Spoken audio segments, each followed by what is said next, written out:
Hello everyone, this is me Gaurav and our today's video we are going to discuss कि why we have to manage the workplace fatigue as a safety engineer in our workplace. यानी कि as a safety professionalist why we have to manage the workplace fatigue. तो बिना किसी समय को बर्बाद किए let's start the video. तो वर्क प्लेस में थकान यानी कि वर्क प्लेस में फटीग जो है वो एक नॉर्मल प्रॉब्लम है जो कि डिफरेंट टाइप्स की इंडस्ट्रीज में बहुत सारे वर्कर्स को इम्पैक्ट करती है।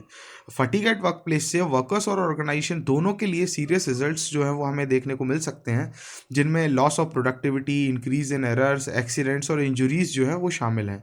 सभी वर्कर्स के लिए हेल्थ और सेफ वर्क एनवायरनमेंट बनाए रखने के लिए वर्क प्लेस की थकान यानी कि management of work place fatigue जो है वो एक बहुत ही इंपॉर्टेंट रोल प्ले करता है और बहुत महत्वपूर्ण है। तो ऐसी कई स्ट्रेटेजीज हैं जिन्हें एम्प्लॉयर वर्क प्लेस की फटीग को मैनेज करने में मदद के लिए एप्लीकेबल कर सकते हैं।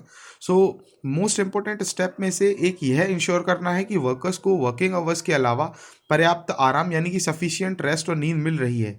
इसमें ओवर टाइम आवर्स की लिमिट तय करना, during the working days break और रेस्ट टाइम अपॉर्चुनिटीज जो है वो प्रोवाइडेड होनी चाहिए वर्कर्स को, और वर्कर्स को ज़रूरत पड़ने पर समय निकालने के लिए इनकरेज करना भी जो है वो शामिल हो सकता है।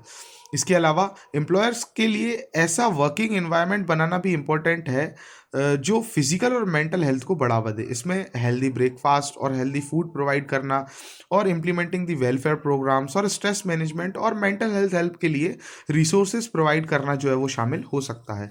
इसके अलावा रेगुलर एक्सरसाइजेज और फिजिकल एक्टिविटी को इनकरेज करने से वर्कर्स को फटीग मैनेज करने और उनके ओवरऑल हेल्थ में सुधार करने में हेल्प जो है वो मिल सकती है। इसके अलावा वर्क प्लेस की फटीग को मैनेज करने में इफेक्टिव कम्युनिकेशन जो है वो एक बहुत ही इंपॉर्टेंट रोल प्ले करता है।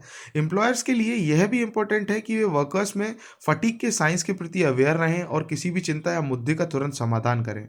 वर्कर्स को उनके वर्कलोड, शेड्यूल और उनकी किसी भी चिंता पर चर्चा करने की अपॉर्चुनिटी वर्कर को देने से वर्क प्लेस पर जो है वो इरिटेशन और फटीग को रोकने में हेल्प मिल सकती है।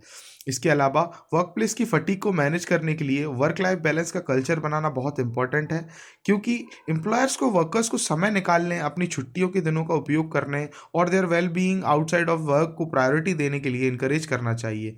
हेल्दी वर्क लाइफ बैलेंस को बढ़ावा देकर एम्प्लॉयर्स वर्कर्स को वर्क प्लेस में जो है वो ज़्यादा एनर्जेटिक फील करेंगे और इंगेज ज़्यादा से ज़्यादा रहेंगे और जो है वो प्रोडक्टिव काम करने में हेल्प करेंगे।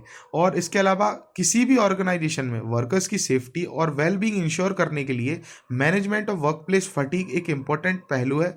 इसके अलावा relaxation, health, communication and work life balance को बढ़ावा देने के लिए स्ट्रेटजीज को इम्प्लीमेंट करके एम्प्लॉयर वर्कर्स की फटीग मैनेजमेंट वर्क प्लेस पर करने और वर्क प्लेस में उनके ओवरऑल परफॉर्मेंस और इम्प्रूवमेंट ऑन हिज और हर सेटिस्फैक्शन करने में जो है वो हेल्प कर सकते हैं।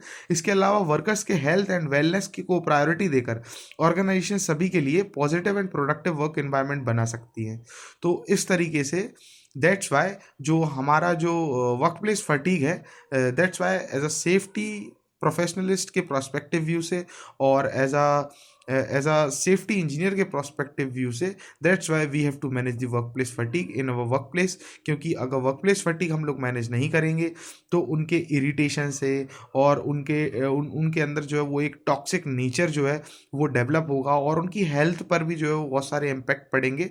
हेल्थ, फिजिकली हेल्थ पर भी उनके इम्पैक्ट हमको देखने को मिल सकते हैं और मेंटली भी उनकी हेल्थ पर जो है वो हमें इम्पैक्ट जो है वो देखने को मिल सकते हैं, जिससे कि हमारे जो है वो वर्क प्लेस पर एक्सीडेंट, नियर मिस या इंजरीज होने के चांसेस जो है वो बढ़ सकते हैं। तो that's why we have to manage the workplace fatigue at our workplace as a safety engineer और एज अ सेफ्टी प्रोफेशनलिस्ट।